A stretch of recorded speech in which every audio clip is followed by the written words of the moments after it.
स्वागत है दोस्तों आपके अपने YouTube चैनल में। और जैसा कि आप लोग जान रहे हैं कि ये सी-टेट का एग्ज़ाम चल रहा है और धीरे धीरे पुराने साल भी समाप्त हो रहे हैं और सी-टेट नामक सर दर्द भी आपका समाप्त हो रहा है।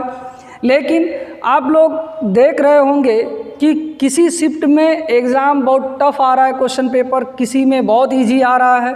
जो इजी वाले हैं वो गदगद हो रहे हैं, जो मतलब हार्ड वाले शिफ्ट वाले हैं यानी हार्ड क्वेश्चन जिस शिफ्ट में आ रहा है वो थोड़ा परेशानी में है। तो परेशान होने की ज़रूरत नहीं है। जो आप 70-75 भी लाए हैं तो आपका बेहतर स्कोर हो सकता है, पास हो सकता है। और इसमें हम कोशिश करेंगे कि आप समझें कि आप कम नंबर लाकर भी कैसे सेफ हैं, सुरक्षित हैं, जिसको कहा गया है नॉर्मलाइजेशन।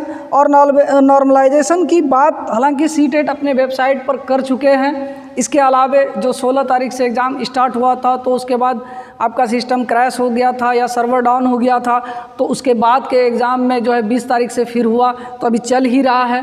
तो हम लोग इसमें देखेंगे कि ये नॉर्मलाइजेशन क्या है, इसके फार्मूला क्या होते हैं और इस फार्मूला को समझेंगे। लेकिन इस फार्मूला को जो आप देख रहे हैं, इस फार्मूला को, ये फार्मूला थोड़ा आपके लिए हार्ड होगा, लग नहीं रहा होगा कि आप समझ पाइएगा, लेकिन हम इजी तरीके से आपको समझाने का प्रयास करेंगे। और देखिएगा कि आपका स्कोर कम रहते हुए भी आप सेफ जोन में जा सकते हैं।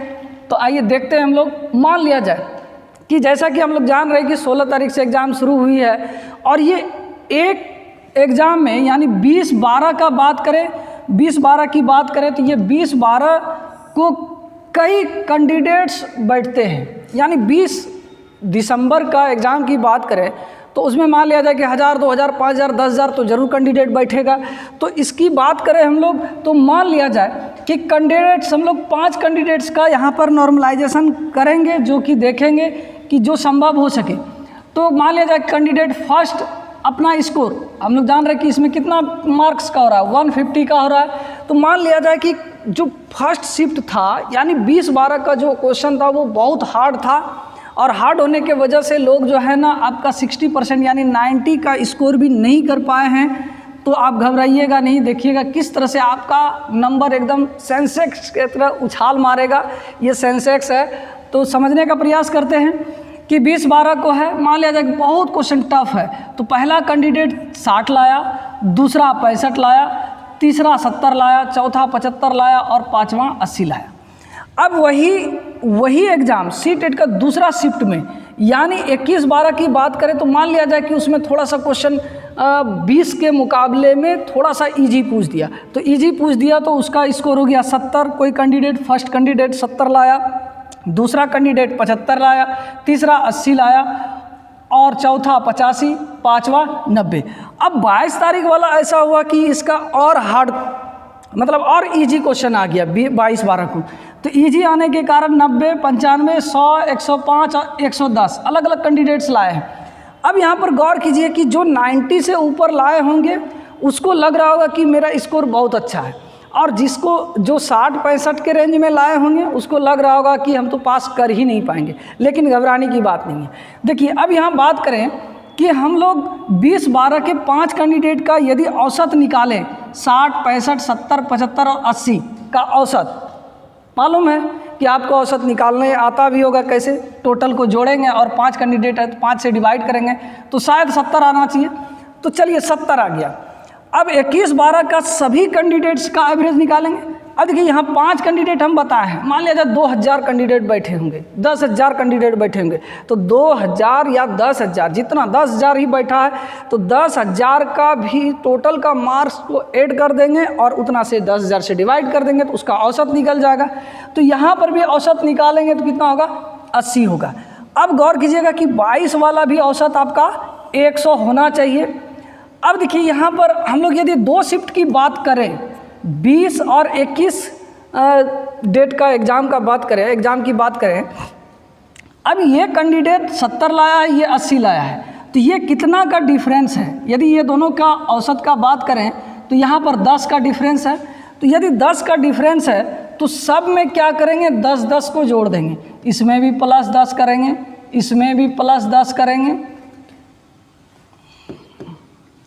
इसमें भी +10 करेंगे, इसमें भी +10 करेंगे प्लस तो ये 10 हो ही गया, प्लस 10 इसमें भी करेंगे, प्लस 10 इसमें भी करेंगे। अब देखिएगा कि आप जो प्लस 10 किए तो आप गौर कीजिएगा कि ये 70, ये भी 70, ये 75, ये भी 75, ये 80, ये भी 80, ये 85, ये भी 85, ये 80, ये 90। अब देखिए यहाँ पर किसको नुकसान हुआ और किसको बेनिफिट हुआ।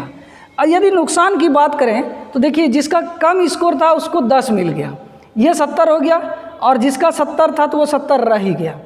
अब ये 75 है तो ये 75 हो गया, अब जो 80 है तो ये 80 हो गया। ये दोनों में तो कोई नुकसान हुआ नहीं, बस बल्कि जो कम लाया उसको बेनिफिट हुआ।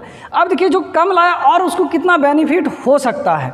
अब मान लिया जाए कि ये तो अब हम लोग क्या देख लिए हैं कि 20 दिसंबर अब बराबर जो है 21 दिसंबर हो गया। 20 दिसंबर यानी 20 दिसंबर का पहला कैंडिडेट का 70 है, दूसरे 21 दिसंबर का भी पहला कैंडिडेट का 70, दूसरा कैंडिडेट का 20 को 75, तो इसका भी 75। अब चलिए हम लोग देखेंगे इस दोनों में तुलना करेंगे। इस दोनों में यदि कंपैरिजन करें, नॉर्मलाइजेशन करें तो क्या हो सकता है कि ये दोनों का जो एवरेज है यानी 21-12 का और 22-12 का एवरेज 80 और 100 है। 80 और 100 इसमें डिफरेंस कितना है, आप देख रहे हैं कि इसका डिफरेंस 20 है। तो सेम प्रक्रिया अपनाते हुए यदि इसमें 20 कर रहे हैं प्लस तो बराबर हो रहा है, इसमें भी प्लस 20 कर रहे हैं तो बराबर हो रहा है, इसमें प्लस 20 कर रहे हैं तो बराबर हो रहा है, इसमें भी प्लस 20 कर रहे हैं तो बराबर हो रहा है, प्लस 20। अब देखिए यानी जो हम लोग 20 दिसंबर और 21 दिसंबर को बराबर किए थे, अब यहाँ पर देखिएगा क्या हो रहा है कि 21 दिसंबर बराबर 22 दिसंबर, 21 दिसंबर बराबर 22 दिसंबर हो गया, 22 दिसंबर। तो अब देखिए ये तो हो गया, लेकिन अब हम लोग 20 और 22 की तुलना करें तो यहाँ पर जिस तरह ये 90 था तो ये 90 हो गया, क्योंकि ये तो बढ़ गया, ये तो बढ़ गया। अब यदि जो 22 तारीख हार्ड क्वेश्चन है तो इसके बदले में क्या होगा अब कि ये 20 वहाँ भी प्लस होगा, यहाँ भी 20 प्लस हो गया, प्लस 20 और कर देंगे इसमें, और प्लस 20 और कर देंगे इसमें, और प्लस 20। आप देख रहे हैं कि टोटल एग्ज़ाम जो है पहला कैंडिडेट यानी शिफ्ट, तीनों शिफ्ट का फर्स्ट कैंडिडेट का इक्वल, सेकंड कैंडिडेट का इक्वल, थर्ड कैंडिडेट का इक्वल, 4 कैंडिडेट का इक्वल और 5 कैंडिडेट का इक्वल। अब यहाँ पर सोचना होगा कि जिसका इजी था, जिसका इजी था, अब देखिए जिसका हार्ड था उसको तो 30 का फ़ायदा हो गया, जिसका हार्ड था उसका 30 का फ़ायदा हो गया, और इस तरह यहाँ भी फ़ायदा हो गया, यहाँ भी फ़ायदा हो गया। अब यदि टोटल मीन की बात करें, अब मान लिया जाए कि पास नंबर के लिए आपको 90 चाहिए, पास मार्क्स कितना चाहिए 90। अब जिसका 90 हुआ वो पास हो गया।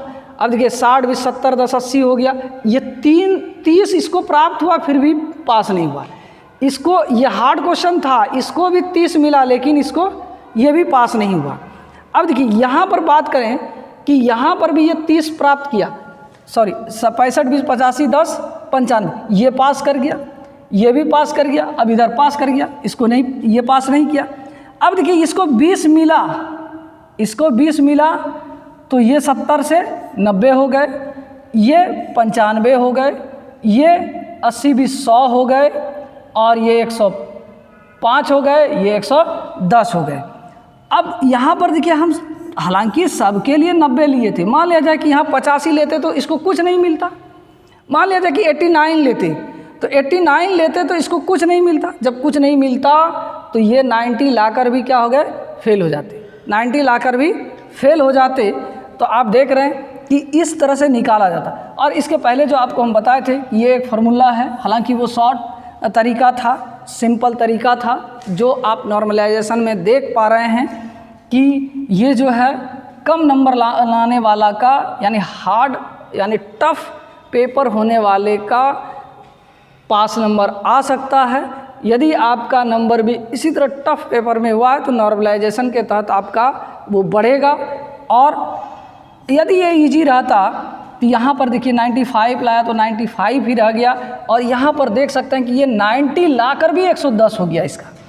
आप सोच पा रहे हैं कि ये बेचारे 95 लाए थे जो इजी क्वेश्चन था इसका 95 ही रह गया और ये 90 लाए थे, प्लस 20 हो गया, तो इसको कितना मिल गया? 110 मिल गया। यानी कम सही करके भी इससे ज़्यादा ले आए, तो इसी को कहा जाता है नॉर्मलाइजेशन। तो इसलिए घबराने की कोई बात नहीं है। उम्मीद करते हैं आप नॉर्मलाइजेशन समझ गए होंगे। तो आने वाला जो 2022 का साल है आप एंजॉय करें, खुशी से मनाएं बिना टेंशन के। इसलिए यदि आपका हार्ड पेपर है और कम स्कोरिंग किए हैं तो भी आप पास हैं, तो आने वाला नया साल आपके लिए बहुत बहुत शुभकामनाएं, बहुत खुशियां लाए, बहुत अच्छे से मनाएं।